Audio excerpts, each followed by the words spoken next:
Hello and welcome to Sports Fan Entertainment continuing. The 2020 Sports Fan Entertainment NFL team profiles, and today we're talking about the Baltimore Ravens, a team that was the best team in the regular season in the NFL last season, but it all came to a crashing halt thanks to my Tennessee Titans in the divisional round. Thank you very much. But how would they do in 2020? Will they be able to continue their success in the regular season, but more importantly, have postseason success? We're going to discuss that momentarily. And then next time, we're going to discuss the Cincinnati Bengals on the opposite side of the spectrum. So let's start by just quickly recapping what happened in 2019 with this Baltimore Ravens team. What happened? Why was it so dominant? That boy Lamar Jackson. And let me tell you, okay, I was not a fan of Lamar Jackson coming out of college, coming out of Louisville. His inaccuracies in the pocket made me say, you know what, I just don't think this guy's going to translate to the next level. But I also said, boy, his running ability is going to be amongst the elite in NFL history. If he can rely upon his legs, then he'll certainly be able to extend his stint in the NFL. We'll see how long that stint will be. Now, with that over of the football last season, 66% completion percentage, 3,127 passing yards, which is, quite low, but still, when you have 36 passing touchdowns, 6 interceptions, and 113 passer rating, it certainly makes up for it. Guys, we just haven't seen anything like this before. The closest comparison is Michael Vick. In Michael Vick, I don't think he even threw for like 20. Okay, actually, he had that one MVP level season with the Eagles in 2010. Or maybe, in 2010. But with the Falcons, he never reached this sort of passing production. So in my defense, this is something that you couldn't even predict. And then look at the rushing yards, too. 176 rushing yards, 1,200 rushing yards. 176 carries, 1,200 rushing yards, and a plethora of touchdowns to go along with that. It was just incredible. And then they added upon that in the run game as well with Mark Ingram as well, who added in his own 1,000 rushing yards. And then Mark Andrews, he actually led the pack in terms of the receiving game with 852 receiving yards. I think Marquise Hollywood Brown had about 500. So it was just something that we had not seen. Their ability to run the ball, it was just incredible. It was one of the best rushing offenses ever. I would say it was the best rushing offense ever, even adjusted for inflation. I know these days NFL offenses are able to move the ball, incredibly, but I thought it was absolutely the best rushing offense I've ever seen. It was absolutely incredible in terms of what they're doing, not only from the quarterback, but from the running back position. But with that said, we move from 2019 into 2020. We move on to the offseason. Okay, what happened in the offseason for the Baltimore Ravens? So we had some departures. We had some arrivals. Now, the departures are significant. Marshall Yanda. This guy has been one of the best offensive lineman for the Baltimore Ravens over the last decade. Okay, this is a huge loss here for that offensive line. You're talking about the middle of this Ravens offensive line was so compact for so long, and they were able to replace the left side when they drafted Ronnie Stanley a couple years ago. Not a replacement yet, at least for Marshall Yanda. We'll see what they're able to do there. And we also know when Kelechi Osemele left a couple years before too. Michael Pierce left the defensive line. He is now a Minnesota Viking. He will be missed. Chris Wormley left on the defensive line. Patrick Owasso, who was a nice, pass rushing inside linebacker for you guys, he left. Brandon Carr, Tony Jefferson, they're going to be missing the secondary. Brandon Carr, not as much. Jefferson, a decent amount. Seth Roberts is still out there. It's not a big deal because Lamar Jackson wasn't keen to throwing to his wide receivers anyway, but he'll still be missed a little bit. You guys traded away Hayden Hurst, but he really didn't have that impressive of a season for you guys last year anyway. But we do have some arrivals, and how about that man right there, Calais Campbell? All right, Calais Campbell is coming to town, and this is a scary thing for the enemies in the AFC North. This guy, he tanked last season. Every Jacksonville Jaguar did damn near outside of Gardner Minshew. So this guy's going to come and look, he's getting up there in age, but he's still going to be able to provide some things, actually a lot of things, for this Ravens team and for that defensive line where they have a lot of help for him already. And then Derek Wolfe, another talented defensive lineman, is coming with him over from the Denver Broncos. You look at the draft class. Now, the draft class is interesting. Now, they certainly needed an inside linebacker. In fact, they needed two, and they got to. And they started with Patrick Queen out of LSU. I thought it was a bit of a reach, but I think this guy's going to be able to come in and do something. It's going to take him a while to learn, though. Later on in the draft, I want to say it was in the 4th round, they took Malik Harrison. And right now, it looks like these are the two guys that are going to be starting at inside linebacker for the Baltimore Ravens. You know, this is something we're going to discuss in a second as a weakness for this team, but it's something to certainly look out for. Will they be able to do better than we expect? We'll see. And then you also look at J.K. Dobbins, right? The running back out of Ohio State. They got this guy, J.K. Dobbins, running back out of Ohio State in the 3rd round. In the 2nd round, adding to Mark Ingram and Lamar Jackson. So continuing to add to the run game, the already strong run game in Baltimore, saying, you know what, we're going to double down, triple down on this run game, saying, well, look, guys, we're just going to run the ball down your throats and hope that we can add success.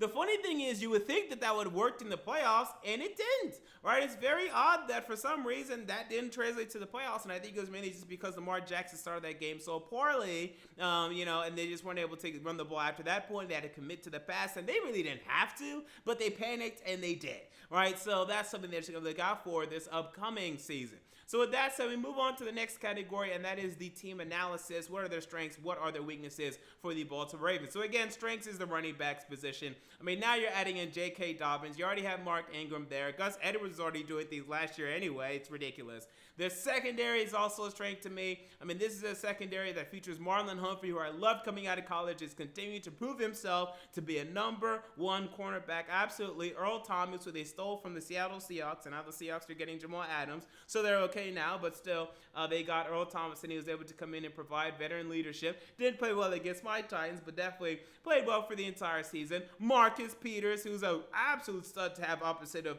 Marlon Humphrey, so that's a great 1-2 cornerback duo in tandem right there. Love the secondary in Baltimore, and I'll say quarterback. Because look, even though I still have some reservations, some concerns about Lamar Jackson, and let's discuss them now, he chokes in the playoffs. Why?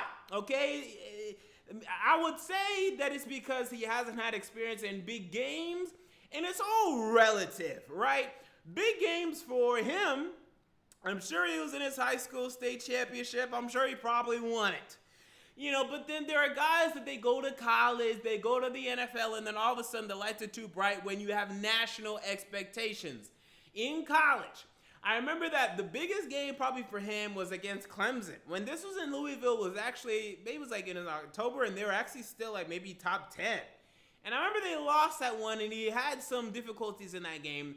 The bowl games, I don't really count those. And then we saw against the Chargers last season, and in the playoffs, and now we saw against the Titans, this guy's not showing up in playoff games, point blank period. I mean, I've never seen a player look this strong in the regular season and this poor in the playoffs. I've not seen it yet. Not in my life.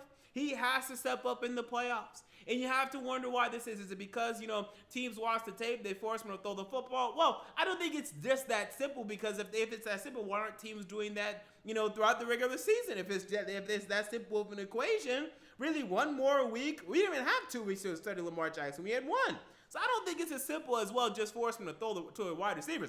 I think that's how you do it, but I don't think it's that simple. I think he chokes, right? I think he misses the throws that he needs to make that he normally makes in the regular season to keep those defenses at bay. So, that's my one thing with Lamar Jackson right now. And I think eventually he'll be able to win in the playoffs to a certain extent. But I don't know if you go from being an absolute choker to absolutely being clutch and getting it done like you need to do against Patrick Mahomes in the AFC Championship game, or against, whoever you're going to face in the Super Bowl. That's something he's going to have to work on. But the weaknesses for this team, look, there's not much. Wide receiver, it's a weakness. Now, I like Hollywood Brown. And look, also, honestly, Hollywood Brown is, I won't say as good as like Terry McLaurin. I'll say as good as Deebo Samuel. I'll say that. But the reason why Deebo Samuel had as much production as he had, like 800, 900 yards, and, Marquise Brown only had 500, Marquise Brown was with Lamar Jackson, who doesn't throw much to his wide receivers. Point blank, period. That's why. All right, I still think Terry McLaurin's better. I still think A.J. Brown is better. DK Metcalf, I don't know. I might take Hollywood Brown over DK Metcalf, to be honest with you. But DK Metcalf has Russ Wilson, who makes you an absolute beast in and of yourself, right? He could throw it at me, and I'd look like a beast out there. So that's the thing with that. Outside of him, nothing. Miles Boykin, don't talk to me. Chris Moore, no. Willie Snead, no. He's on the cusp of being cut in this NFL right now. But they did draft Devin Duvernay in the 3rd round. Didn't find too much tape on him, but maybe this is a guy that's going to do something. But for right now, it's a weakness. And then I'll say linebackers. I'll say it's a weakness. Now Matthew Judon is coming back. Outside of him, they don't have a significant pass rusher right now. That is absolutely a concern. Where is the pass rush going to come from, right? That's absolutely a concern. Tyus Bowser hasn't developed how they would thought and how they hoped he would, so that's a concern. Pernell McPhee, look, this guy has injury problems. Bringing him back, we'll see about that and how well that works out. Jalen Ferguson, no. And then, look, you have the Patrick Queen, Malik Harrison combination in the middle there. They're rookies. I don't know what to expect from these rookies, so they're not only a weakness, but they're also an X factor, right? How will they perform this upcoming season? We don't know, and with being rookies, you have to put them as a weakness right now. If those are your starters, that's it. That's all you got. Okay, it's a weakness. All right, so there you go. Now we look at my 2020 stat projections. Now, quarterback, Lamar Jackson. So this is what I got for Lamar Jackson. Now, I think he's going to throw for more passing yards. I mean, he must. 3,100 passing yards, he has to improve from that. I mean, that's just so low. So, 3,300. So, it's still not that much. And honestly, it's probably still going to be, if you look at the 32 starting quarterbacks in the league, or, it's probably going to end up being 40 because, it ends up being quarterbacks getting injured and whatnot. It's still probably going to be around dead last, okay? He's probably going to throw for barely more than the rookies, Justin Herbert, and I think Joey Burrow and Tua are probably going to throw for more than him per game, but, that's just me. But he'll still be very efficient. So 29 touchdowns, 9 interceptions because they're going to continue to run the ball. They're going to continue to give people problems in terms of running the ball. And look, as long as they continue to do that, as long as they continue to have success doing that, who cares, right? They're having fun. They're running the football. It's great. And he's going to have 1,000 more rushing yards and 8 more rushing touchdowns. So it's great. Now, running back Mark Ingram. Now, I have him leading the pack, maybe foolishly, because maybe J.K. Dobbins really comes in and takes the starting job.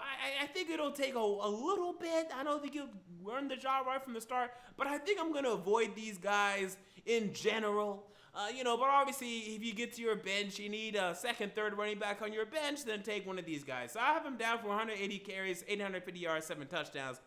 And then Hollywood Brown. Although Lamar Jackson is not fond of throwing to his wide receivers, he's still the only damn wide receiver there.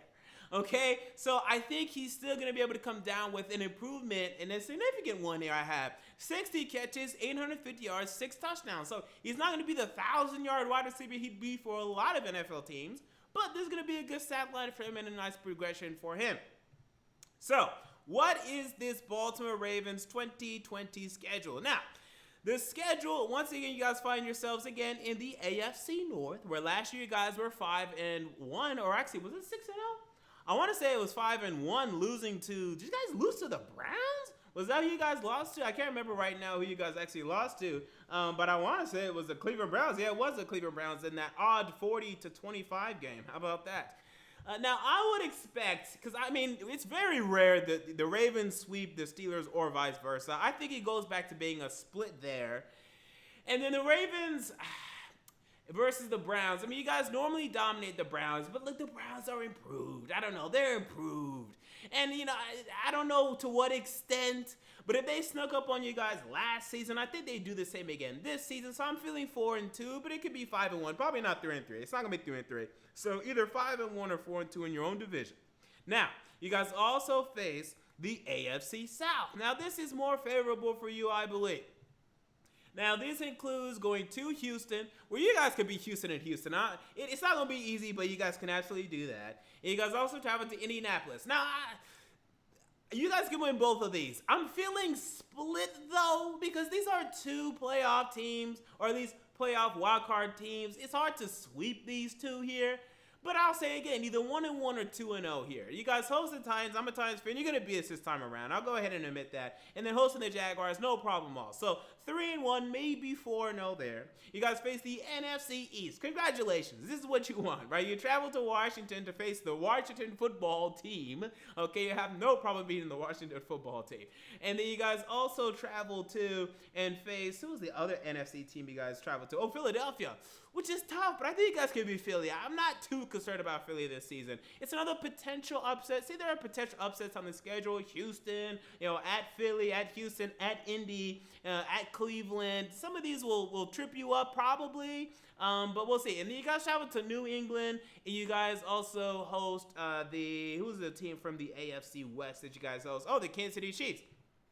So as you can see, there's a lot of games here where you are definitively better than these teams. Like you're definitively better than the Houston Texans. I think you're definitively better than the Philadelphia Eagles. I think you're definitively better than the Colts, the Patriots, the Browns, the Steelers. You travel there, travel there, travel there, travel there, travel there, travel there. Those are 6 games right there. I look at this schedule right now, and I'm like, those are 6 road games where you're facing wild card caliber teams at least. Okay, then you have some difficult home games where you guys host the Kansas City Chiefs. Okay, hosting the Steelers. You guys should probably win that game, but yeah. Hosting the Cowboys. Yeah, and that's about it. Outside of that, your schedule is pretty manageable at home. You guys should not have issues at home. So best case scenario, I think it's 13-3. And look, I know Ravens fans are gonna want to hear that. We went 14-2 last season. It should be at least as good as that. Look, everything was just rolling. Everything was going for you. Everything was working for you. That's just the way it was happening. I don't think that's on the table this upcoming season, especially with some of the departures I mentioned, like Marshall Yanda and Michael Pierce. And then not enough improvements offensively. I like the J.K. Dobbins addition, but your running game was already great anyway. Now, worst case scenario, I think it's 9-7. You're a winning football team. I think without a doubt, you're a winning football team. I would not doubt that for a second. Now, my prediction, you guys are probably thinking 11-5. No, it's 12-4. I actually have 12-4. I think they go near the upside there. I think they actually are able to beat a lot of these teams. They continue to give a lot of these teams problems, and they're able to win 12 games this season. So I still have a lot of faith in the Ravens, but just giving a nice, modest range for those Ravens fans. So there you go. Those are my thoughts on the 2020 Baltimore Ravens. What are your thoughts? Comment down below. I want to know. If you enjoyed the video, make sure to like, comment, and most importantly, to subscribe. Until next time, this has been MJ, a sports fan entertainment, and I'm out. See you all later.